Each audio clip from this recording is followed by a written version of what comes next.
It's release day Saturday, and I got a pair waiting for me at this DTLR. I had to drive up to Virginia to get my pair, but let's get it. Had to secure the bag. What is going on, family? It's your Carolina cousin Big M back at you with another review. And this time it is on the Jordan 6 Reverse Infrared. A pair that was supposed to originally come out back in 1999. And you may have seen it in East Bay magazines, depending on your age. If you're like me, you've seen them. But they never saw the light of day until now in 2026. So that's 27 years that we had to wait for this pair. As you can see, we have a different size tag. We have a size 13, of course, king size. But here we have Air Jordan 6 Retro, black and light crimson. But we also have another tag that's on the inside of the box. But I want to get into the box first. So I'm not sure if you've ever seen a Jordan box like this before. These are literally a sample box. It's pure cardboard. Like it looks like exactly what you would get from Amazon. It's not glossy at all. It's not anything to write home about. It is literally only a cardboard box. I know that all of them are cardboard boxes, but they at least try to make it look nice. But this is run of the mill cardboard here. You do get your glossy Jordan on the front. You get your Nike Air like you would on, your regular Jordan 6s, Jordan 5s, stuff like that. It's just not the fancy box. But on the inside lid, here you get another look at how the size tag normally would be. So it does say here that this is the black infrared Air Jordan 6 SS. So you have light crimson on the front and you have infrared here. The color is not exactly the way that it is on the original Air Jordan 6 infrareds. So I will let you guys be the judge. You do get a TCM sticker inside the box, and you get some of that waxy paper like you get in the 9s and the 5s and stuff like that. And up under that, you just have regular paper. But without any further ado, we have what we all are waiting for, the shoe. New shoes. The Air Jordan 6 Reverse Infrared. So the thing is that the original infrareds came out in 1991. I want to say that they dropped in February back then for the All-Star game. It may seem as though I'm extremely excited about this shoe just off of the presentation that I'm given, but I really don't know how I feel about this one.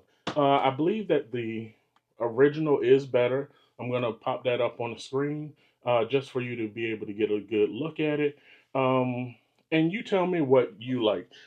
Even though this was a Salesman sample, it is released what you would consider today as a reimagined series. They're not calling it a reimagined series, but last year we got the Jordan 5 reimagines. The year before that, we got the uh, Jordan 4 bread reimagines where they were leather instead of nubuck. I actually like those a little bit better, but most people are going to go with the original on the Jordan 6s. So tell me your opinion down below. Um, I think that this is a beautiful shoe. I'm glad to have it in my collection. I did have it as my number 5 for the year as far as my pickups. So I got my number 10 and my number 5 so far. I didn't hit on any of the raffles that I put in. The local athlete's foot that we have here is still charging us for us to make a reservation. So you literally have to go in there and buy a shirt for like $40 or Jordan apparel over $40 for you to be able to reserve a shoe. So for a shoe that's already costing you 215, almost 240 with tax, you're adding an extra 40 onto that. You're already looking at close to $300 for a pair of shoes. So I try to have that as my last option. Sometimes you just have to pay to play. Like last year when they released the flu games, I made sure that I secured a pair because they were my number one. But for this pair, I do love how beautiful this shoe is. I'm not sure if how black this new buck is coming off the screen. Uh, it is soft to touch. Thing about the Tinker Hatfield's design. He was a genius, as you guys all know if you're collecting Jordans. But you have your two, and then you have your three. So you had Michael Jordan's number 2, 3 in the design of the shoe, but he didn't do it in a corny way. Like if you would have just seen 2, 3 across the shoe, you'd have been like, "Oh, that's cheesy." But because of the brilliance of Tinker Hatfield and his designs, he just had it come off in such a way. And the design team at um, Jordan Now just getting these designs off. In the original infrared, you didn't have the crimson Nike Air on the back. I love that. That is beautiful. It was just blacked out back here. So I'm loving that. On the original, you literally had where this black is here, you had the infrared. Where the red is here, where the infrared is, that was all black. And where the black is, that was all infrared. Um, I love the icy outsole. That's beautiful. And sixes are always a comfortable shoe to wear, um, just as comfortable as sevens. I would say that both of them are probably a little bit more comfortable than nines. They're a little snug on your foot. Sixes are actually a little loose. I'm not sure if these sold out today. There were a lot of releases that were happening. I did put in a raffle to try to get the Union uh, Fragment and Jordan Air One, both the red and black pair, the black toe pair, and the Royal pair. I didn't hit on either one of those, so this was a good consolation prize.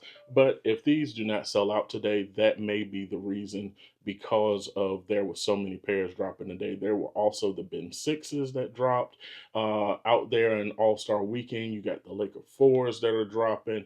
They're just putting on a total event out there, and they Nike is really doing their thing. But I am glad that I was able to get my hands on these. This time last year, well, February 8th of last year, I missed out on the Jordan 5 Reimagined. And as you all know, those shot up to like $400. So I was glad that I was able to get my hands on this, winning a raffle at the DTLR in Portsmouth, Virginia.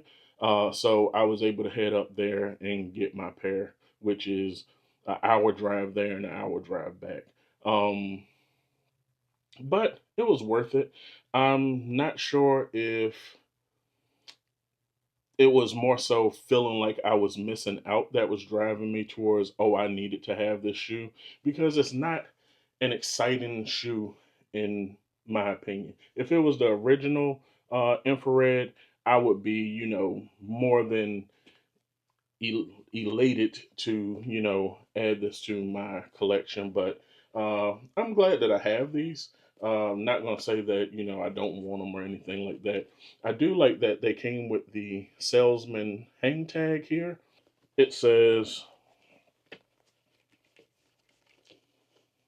property of, and then there's a large Jordan, and then it says not for resale.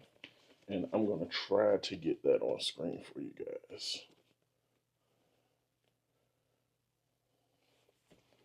But all in all, I'm glad to have these to my collection. They actually have the tongue a little bit higher than the releases, the re-releases that they've had.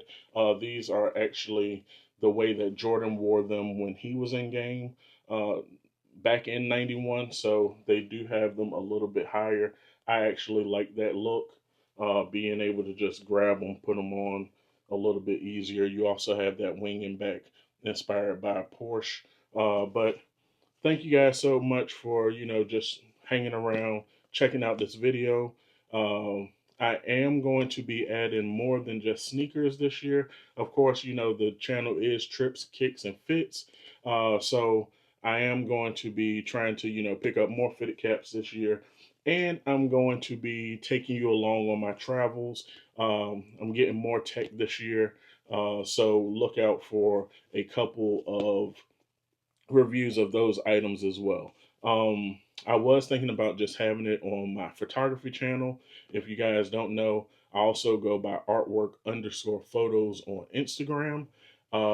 So on that channel, I will be doing things like I just recently got the Mic 3. I have been recording with the DJI Mic 2, and I am going to start using the Mic 3 while I'm out in public, doing interviews with other photographers and creatives and stuff like that, other YouTubers and everything, seeing what type of gear that they use to create their classics and their content and everything. So if you want to see that on this channel instead of me doing a separate channel for that, just leave a message down below saying, hey, just go ahead and put it on that channel. So when I get my new camera, when I get my new tech, I just got a new uh, MacBook Air M4 uh, to be able to do the editing. As you see, I'm in a new room this year. It was kind of cold outside in the last video, if you guys saw it, with the chain swinging and, just messing up my audio. So I decided to have a space indoors where I can do my content. So I hope you guys like it and continue to rock with me in the channel. Please like, subscribe, and of course, peace and positivity.